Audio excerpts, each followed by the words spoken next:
Good day everyone, I am Rafael Abraham together with my co-reporter, Joy Baeno.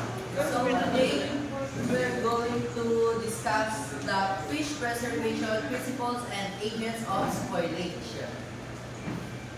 So the learning objectives of this today to identify the main agents of fish spoilage, to explain the basic principles of fish preservation, and to recognize simple practices to prevent fish spoilage. So the principles of fish preservation, to prevent or delay microbial decomposition of fish, prevent or delay self-decomposition, prevent other causes of spoilage of fish like physical damage. So changes in fish after death. So first, changes in appearance are the color starts to fade until it becomes dull as spoilage progress.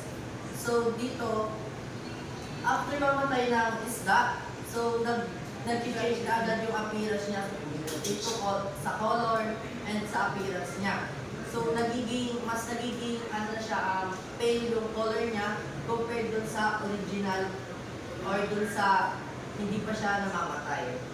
So next, rigor mortis is characterized by the stiffening of the muscle tissue. So dito, hindi pa yon totally sira or hindi pa siya sira na isda, pero yung texture yung characterize nung isda is iba na compared din sa hindi pa namamatay. So, autolysis is the breakdown of tissues caused by enzymes. So, dito na yung nasisira na yung mga tissues nung isda dahil nga wala siyang buhay. Next is putrefaction, is the state when the components of the flesh are assimilable forms. So dito yung amoy ng isda is hindi na siya kaaya-ayang amoyin, like parang maasim-asim na siya at nakakasuka na kapag naamoy mo ito. So this is the characteristics of fresh and stale fish. So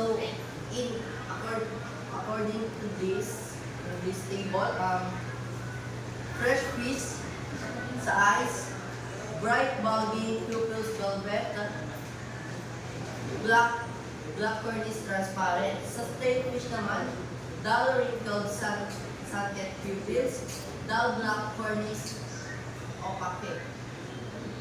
So sa gills naman, bright red, covered with clear slime, fresh other gill cover. So sa stale fish naman, dull brown or gray, slime cloudy, other gill cover, sour and offensive.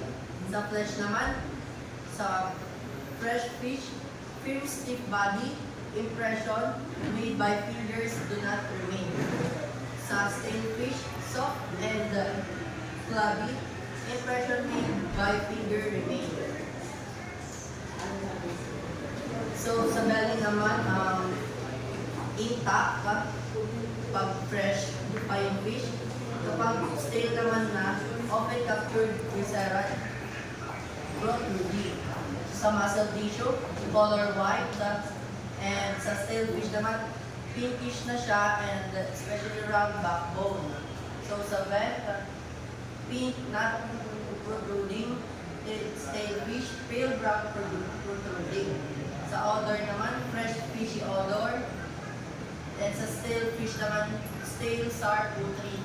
So yun. Sa color naman, pag fresh pa yung fish, bright pa yung color niya, and faded naman and dull kapag stale fish na siya. So this is the image of a sample of a fresh fish. And here naman po yung kapag stale fish na. Fresh fish and stale fish.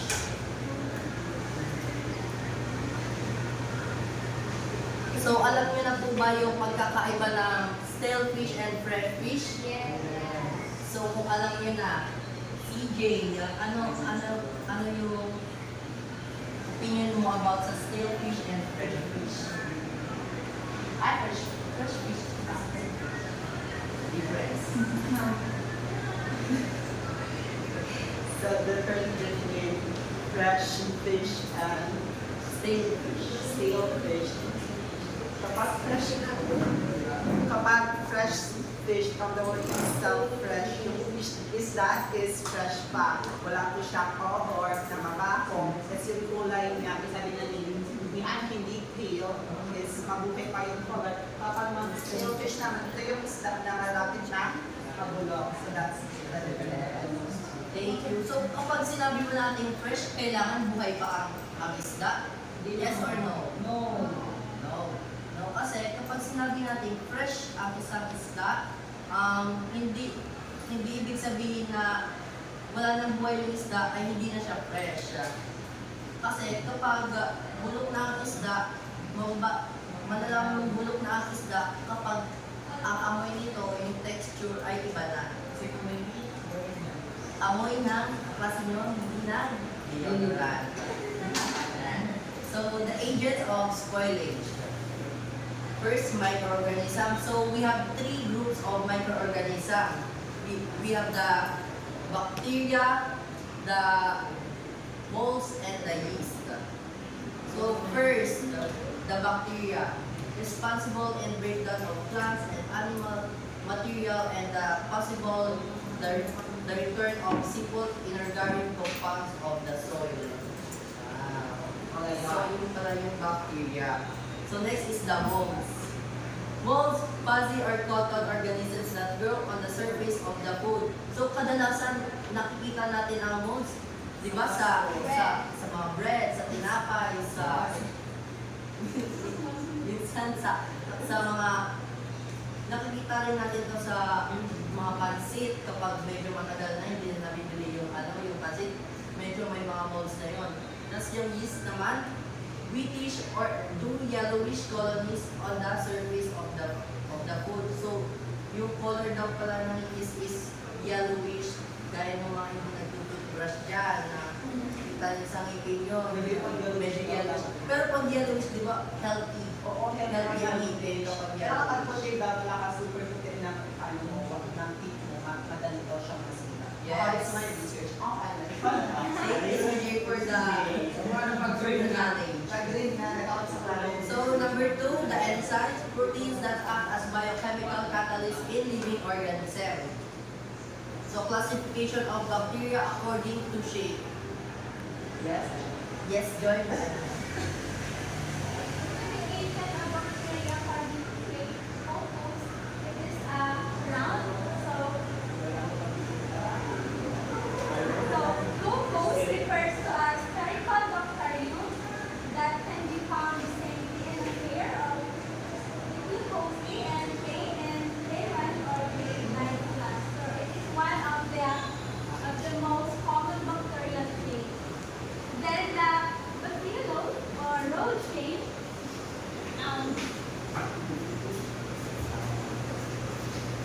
That is a taxonomy class of bacteria that includes two order, Bacillus and Lactobacillus, which contain several well-known pathogens such as Bacillus anthracis. Then the Spirillus or spirals, it is a spirally twisted algae, road-like bacteria, usually living in stagnant water. Then the Staphylococcus or grape-like, it is a common or skin nose entering the body through heart surgery or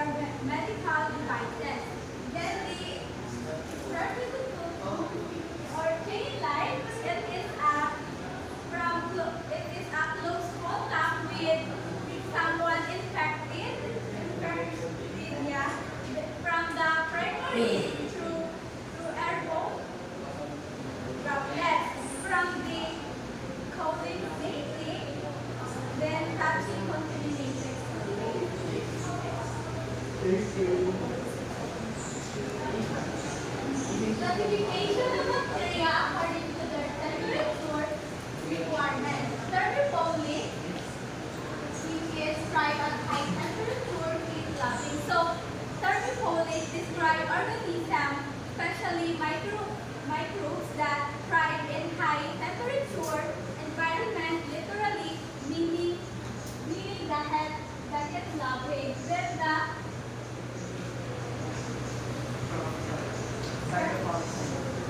Hydroponic is a dry-bed at low temperature alcohol loving organism. So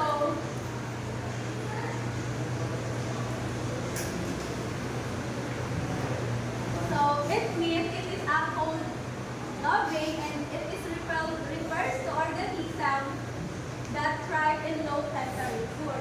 Then the mesophilic are those that thrive between low and high temperature. So, it is described an organism, particularly microorganism like bacteria that thrive at moderate temperature.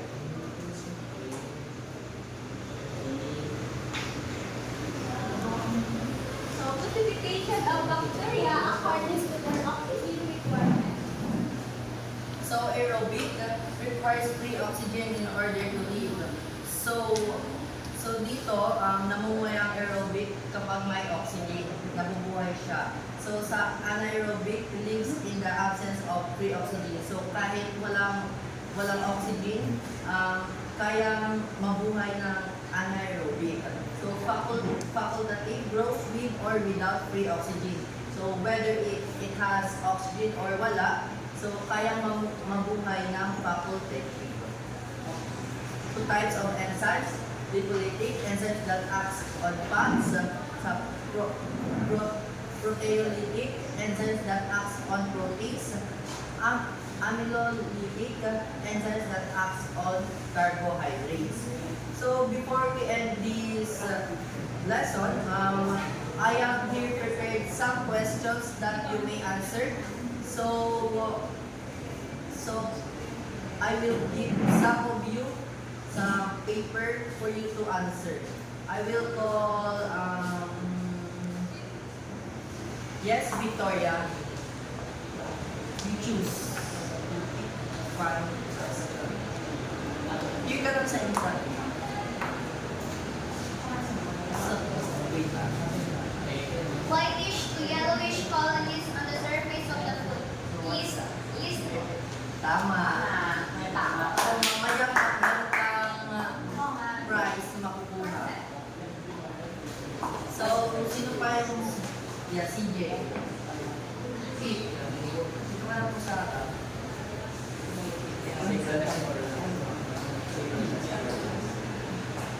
So the question I picked, fuzzy or cottony organism that grow on the surface of the food. My answer is moles. Tama. Nakinig talaga siya. So, sino next? O, Larzano? Yeah. So, the last one will be Ate Lali. So my question is, responsible in the breakdown of plants and animal materials and possible their return of simple and organic compounds to the soil. So the answer is bacteria. Tama.